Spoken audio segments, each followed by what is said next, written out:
new club organization business. We invited a small audience to listen to the live recording of the following podcast, and some people reported being emotionally triggered during the conversation. What's so wild is that these people all apparently make some sort of money unless they're taking a buyout, I guess, uh, on Landmark Worldwide being effective and making the difference that they're committed to making in the world. Yet they are like speaking concerningly, if not ill, about Landmark Worldwide, which I just don't understand this. Like you make money off of it doing well because you work there and staff and it's owned by the company, and yet you want to like I know you it's not intending to malign. I know you like ask lawyers and ask mental health professionals about your guests before you have them, but that doesn't I don't know. It's just so wild. These people both are extremely like they have their life exactly worked out the way that they want it to be. Meanwhile, billions of other people don't have their life worked out the way they want it to be and don't know that they don't know that there's a not a solution, not a an answer or a prescription or a recipe or any of that. Um Yeah, I mean, look, these people gave a lot. They gave decades, like 30, Alan worked there and led courses there for 32 years, and Ann did it for 26. So I get processing it. I just ask that you process it and move on. It doesn't have to be like I don't have to talk about the problems of the 70s and the 80s and the 90s and the 2000s when those problems are gone. Um, I mean, for the most part, when you do the forum, you do love your forum leader, but I love Alan way beyond that. Alan was at mine and Dave's wedding. See, like, look, they have an amazing relationship, and it's like a lot due to the training that they got out of the forum and the advanced course, and then like all the other training that they chose to do, right? I'm left with free choice after the forum. I'm left with a blank canvas, and I can do whatever I want. And these people chose to give what they give, and yeah. And Alan chose to give the rest of his life, and then he backed down on that. Um, I'm not saying that's bad or wrong, and apparently he has owned his that that promise that he made and then broke. Um, I don't know. I'm much more of a fan of consider the choice that I'm making ahead of time, and if I'm going to commit myself to the rest of my life, I better be ready, willing, able, and I mean at that point not back down. I mean these guys have been training in this organization for 30 years before they chose to I don't know. And it's only like 30, 50 what 30 50 people around the world that have made that sacrifice in their life to commit for the rest of their life. Um yeah, I mean look, we found out that you just didn't want to do that. So we don't have to malign it. It's a commitment that certain people choose to make with their life, and that's it. A listener for Dave and just a partner. We all lived in Seattle together, and so just very much a part of the community and a family. And so for me, Alan's been a part of my family for a really long time. And I was It's like what? incredibly moved and touched when I don't know, it was a couple of years ago. We hadn't spoken in a long time, and you reached out to me and Because you put his name you in your reached out book to me without and asking. I'm not going to share everything of our conversation because that's between us. But you reached out and let me know that you knew that It I seems was like Alan is attempting to steer this conversation to not maligning Landmark Worldwide, but is uh seemingly also venting about them as well, even though you're the one that said you'd do it forever and then you like don't say you're gonna do it forever if you're not gonna do it forever. You know what I mean? I don't know. I mean, that's what I got trained on in my time there is like being a person of my word, and I'm not gonna like back down on anything, but I'm also not gonna like promise my life to anything if I'm not like uber sure that that's what I want to do. And it's just like essentially Alan was asked to fly to Australia at a moment's notice and he didn't want to do it. and I was really in a stuck place because I was super trapped. I didn't feel like I could talk to anybody because if I would talk to them and tell them I don't know if that's what exactly happened, but that is what is asked of. I mean, these people are like coaches to Olympic coaches. It's like I want those people to be that committed, you know what I mean? Um, and yeah, if you're asked to do something and you want to live your life and not be told what to do, then don't say that you're gonna work at this organization for the rest of your life. Tell them what I would do. I put it now in the book so people can read that in the book. But I And would that's at like a super high level. Like this is just two 5-day courses. You know what I mean? These people both worked on staff and they're just venting their concerns about working on staff and the commitment that they gave and so forth. the book was really there for me, and that I would somehow And I appreciate the commitment that both of you gave. I really, really, really get the world of it, and you have made a difference more than you seem to know. Like the people listen to your concerns and complaints, and most of them were handled like I don't know. And when an organization takes an action and handles something, like, follow up on it, make sure it's done to your satisfaction.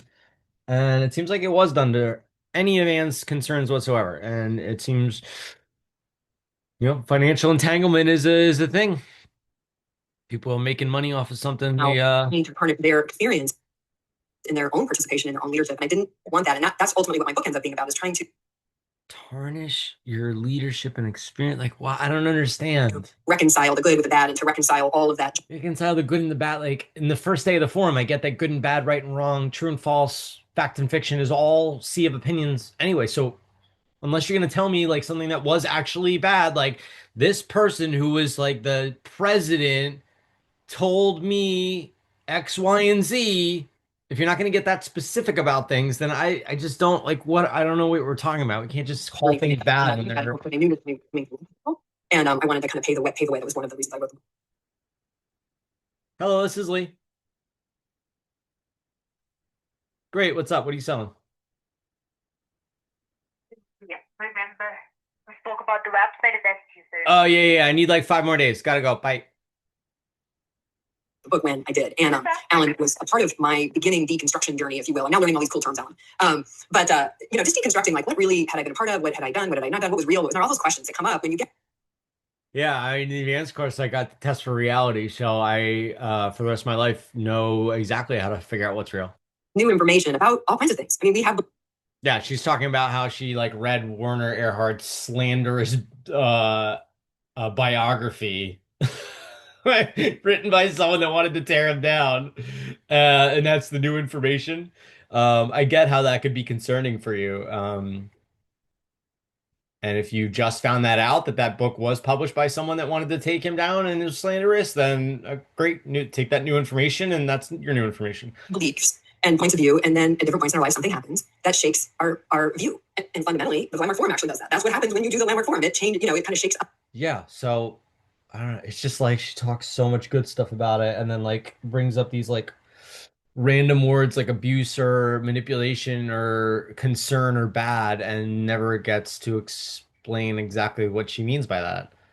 Your point of view of how you're thinking about yourself and your life, and puts you in a position to re-examine that. And so all the things that have happened to us, particularly throughout the pandemic, have been doing that for us personally, community-wise, society-wise. We are getting really shaken up right now. And Alan has been a go-to friend. Yeah, okay. You keep saying things like shaken up and don't tell me what. And person for me. It sounds like you just don't want to be on staff, and that's no problem. But people on staff, number one, have an agreement to always say what's on their mind, and two, are perfectly willing to change and adapt and transform and shift things and all that. So if you're not willing to shift and change and adapt, then I don't know what, and that's what you're like blaming other people for not doing. Meanwhile, they are doing that. I just don't. And I'm sorting that out. So for all those reasons, Alan and I don't always agree, but we do always love. So I wanted to create that for everyone who's listening in, and why I was so excited you're here. Anything you want to say, Alan, before I have kind of a list. I mean, this like experience of love that she has, and then like saying the word that she's creating that for people watching, like this stuff is all stuff that she would not have had she not done the form of the advanced course. So it's just very interesting how you literally use something and then bash it at the same time. You want to say it?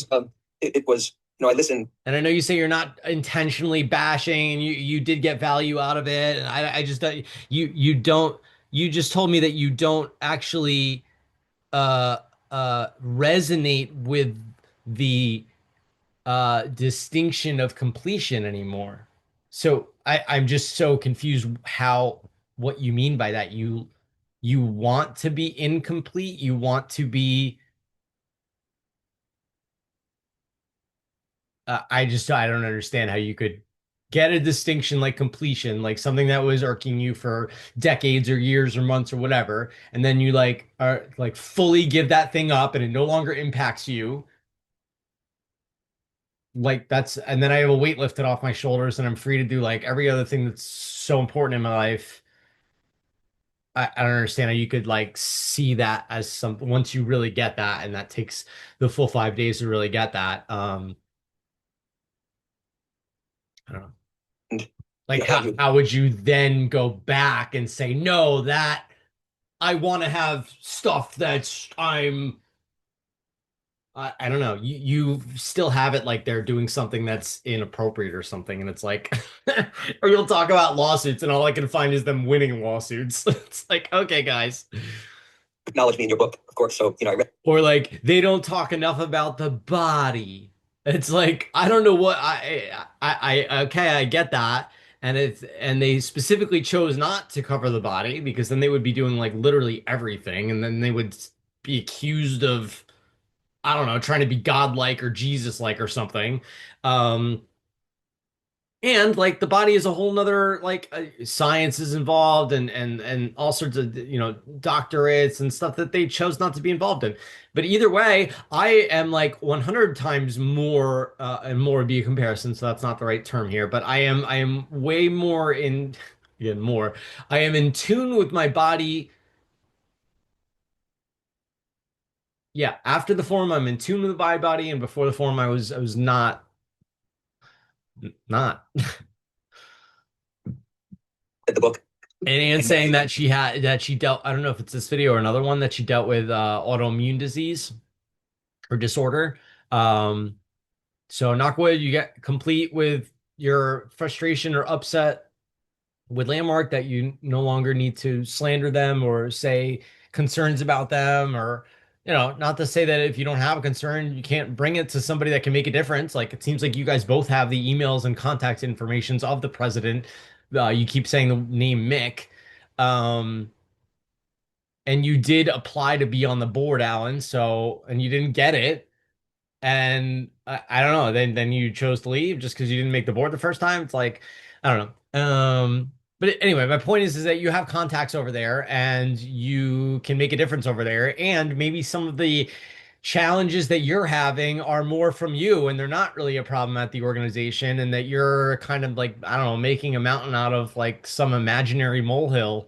um Either way, they are listening to you. They hear every time you drop a video. I promise you that your concerns, complaints, whatever it is, they have been heard and acknowledged. And, I understand you keep beating the drum about them changing about measures and how they measure people and they count people because people count. And that's not something that they're gonna. I understand that that's a frustration for you. And as a leader, someone that's like leading seminars and then focused on how many people register for the forum inside of your seminar, like is literally like playing a soccer game and looking at the scoreboard the whole time, or any game looking at the scoreboard the whole time. Like I can't focus on the ball if I'm looking at the scoreboard. um so the measures aren't something that's going to go away, and measures aren't something that are bad and wrong, and measures aren't something that are bad for an organization, and measures only empower and make an organization What was stronger. happening with your podcast, and then and Facebook, and all the people, just the, oh my God, Just this. It's like you put out a book. A lot of people that I'm not going to say that you fear mongered, but it occurs to me that way. That's my opinion. That you said that there was this abuse or manipulation, and then people started thinking about how they watched someone get sort of talked to straight, and they interpreted that as yelling, and then they made it seem like Landmark is manipulating and abusing people. And it's like, if you talk to the person that was actually in that conversation, they said that that was valuable and important, and they were left with enhanced results, and they are that conversation made a profound and lasting difference on the way they live their life. So to see it from the outside and then make comments about it is just gossip nonsense. bullshit that was going back and forth, the real lack of communication. Okay. You can call it BS. You can call it a lack of communication. Tell me what happened. You left a voicemail and they didn't get back to you for 10 years. I don't know, but tell me exactly what happened. Don't tell me the story about what you think happened in your opinion, in your memory. Like, record an account, take the account, and then tell me exactly what the account is. And if the account does not have physical quotes, then I'm sorry, that's not an, or like an actual video of someone talking, then it's not an actual, like, oh, well, people aren't speaking out. No, I'm sorry, that's not an excuse for anything. You tell me what the people that aren't speaking out want to say, and tell me their quotes and their exact scenarios and situations, or just don't say anything at all. Like talking about abuse but never giving an example. It's just a waste of time. I love you all. Peace, love. We'll continue.